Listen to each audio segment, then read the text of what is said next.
Jangan nunduk. Nah. Ketahuan melakukan aksi pencopetan di Pasar 16 Ilir, 4 orang wanita ini ditangkap oleh anggota Reskrim Polsek Ilir Timur 1 setelah melakukan aksinya.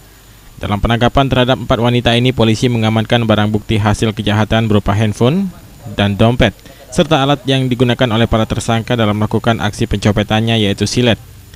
Berdasarkan pengakuan salah seorang tersangka yang diamankan, KM menjelaskan mereka baru 1 kali ini melakukan pencopetan dengan sasarannya wanita dan laki-laki.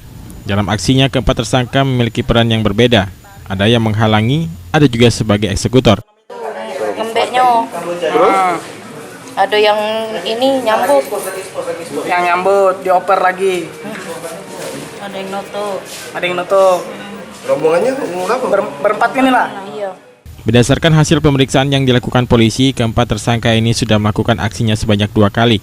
Keempat tersangka memang spesialis pencopet wanita di Pasar 16 Ilir.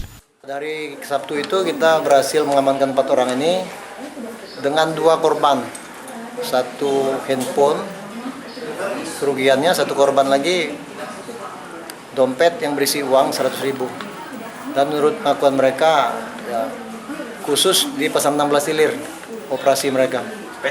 Spesialis copet di Pasar 16 Ilir.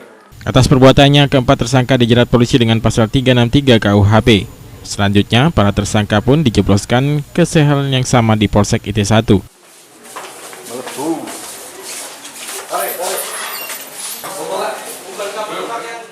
Firman Hidayat, PAL TV.